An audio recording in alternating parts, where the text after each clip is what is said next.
Bismillahirrahmanirrahim. Assalamualaikum warahmatullahi wabarakatuh. Perkenalkan, nama saya Ayu Haryuni dengan NIM 19014141037 dari kelas 5D PGSD mata kuliah Sosiologi. Dosen pengampu Supriyadi SAG MPD. Prodi Pendidikan Guru Sekolah Dasar, Fakultas Keguruan dan Ilmu Pendidikan Universitas Cokro Aminoto Palopo. Di sini saya akan mempresentasikan sebuah materi yang berjudul sosialisasi guna memenuhi tugas ujian tengah semester mata kuliah Sosiologi. Adapun materi dari sosialisasi ini ialah yang pertama itu ada pengertian sosialisasi.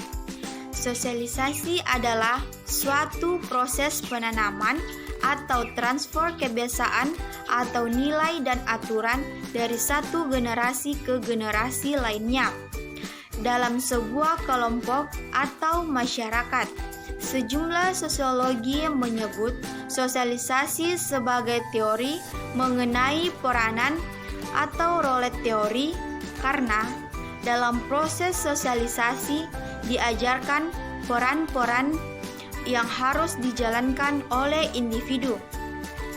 Sosialisasi juga merupakan proses belajar seseorang menuju pembentukan kepribadian melalui pemahaman mengenai kesadaran terhadap peran diri yang dijalankan dan peran yang dijalankan orang lain.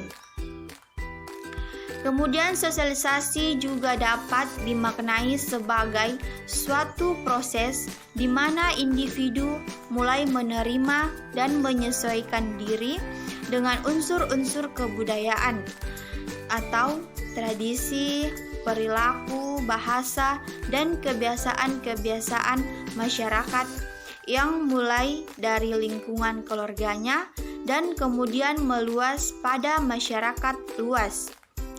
Lambat laun dengan keberhasilan penerimaan atau penyesuaian tersebut, maka individu akan merasa menjadi bagian dari keluarga atau masyarakat. Kemudian yang kedua itu ada jenis sosialisasi. Berdasarkan jenisnya, sosialisasi dibagi menjadi dua, yaitu sosialisasi primer dalam keluarga dan sosialisasi sekunder dalam masyarakat. Nah, yang pertama itu ada sosialisasi primer. Sosialisasi primer sebagai sosialisasi pertama yang dijalani individu semasa kecil dengan belajar menjadi anggota masyarakat atau keluarga.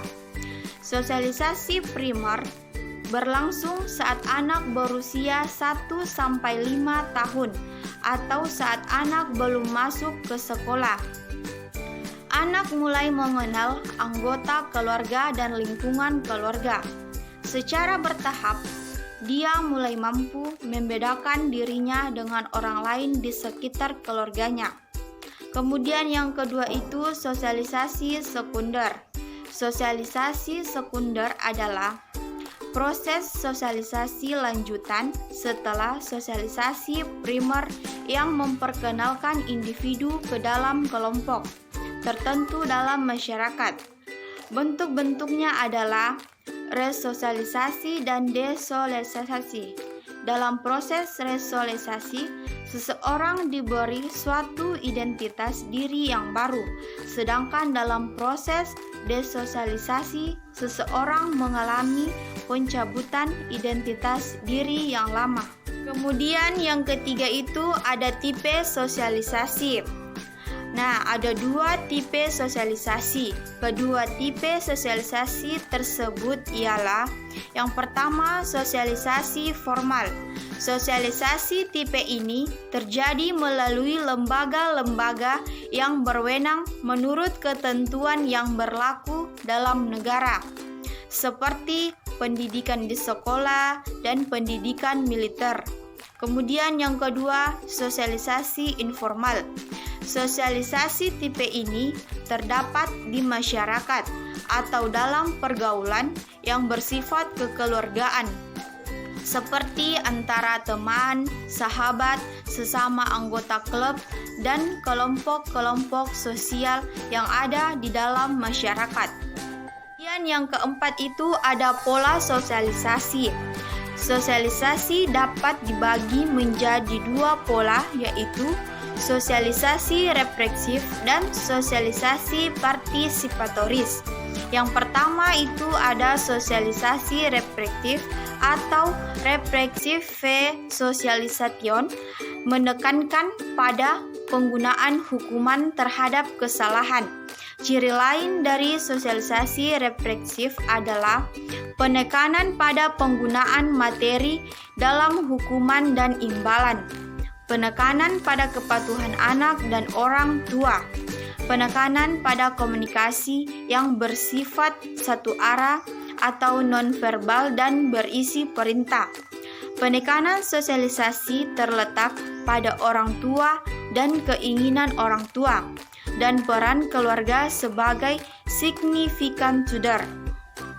Kemudian yang kedua itu sosialisasi partisipatoris atau participatory socialization, merupakan pola di mana anak diberi imbalan ketika berperilaku baik. Selain itu, hukuman dan imbalan bersifat simbolik. Dalam proses sosialisasi ini, anak diberi kebebasan, penekanan diletakkan pada interaksi dan komunikasi bersifat lisan. Yang menjadi pusat sosialisasi adalah anak dan keperluan anak, dan peran keluarga menjadi generasi seduder. Kemudian yang kelima itu ada proses sosialisasi. Sosialisasi yang dilalui seseorang dapat dibedakan melalui tahap-tahapnya, yaitu yang pertama tahap persiapan atau preparatory stage. Kemudian yang kedua ada tahap meniru atau play stage. Kemudian yang ketiga ada tahap siap bertindak atau game stage. Kemudian yang keempat ada tahap penerimaan norma kolektif atau generalized stage atau generalized tutor. Dan yang keenam itu ada agen sosialisasi. Agen sosialisasi adalah pihak-pihak yang melaksanakan atau melakukan sosialisasi. Ada 4 agen sosialisasi yang utama, yaitu ada keluarga atau kinship. Yang kedua ada teman pergaulan. Yang ketiga ada lembaga pendidikan formal atau sekolah. Yang keempat ada media massa. Adapun kesimpulan dari materi ini ialah sosialisasi adalah proses penanaman atau transfer kebiasaan atau nilai dan aturan dari satu generasi ke generasi lainnya dalam sebuah kelompok atau masyarakat. Sejumlah sosiologi menyebut sosialisasi sebagai teori mengenai peranan atau rolet teori. Berdasarkan jenisnya, sosialisasi dibagi menjadi 2, yaitu sosialisasi primer dalam keluarga dan sosialisasi sekunder dalam masyarakat. Kedua proses tersebut berlangsung dalam institusi total, yaitu tempat tinggal dan tempat bekerja. Kemudian sosialisasi dapat dibagi menjadi 2 pola, yaitu sosialisasi refleksif dan sosialisasi partisipatoris. Sosialisasi refleksif atau reflexive socialization menekankan pada penggunaan hukuman terhadap kesalahan. Sosialisasi partisipatoris atau participatory socialization merupakan pola di mana anak diberi imbalan ketika berperilaku baik. Selain itu, hukuman dan imbalan bersifat simbolik.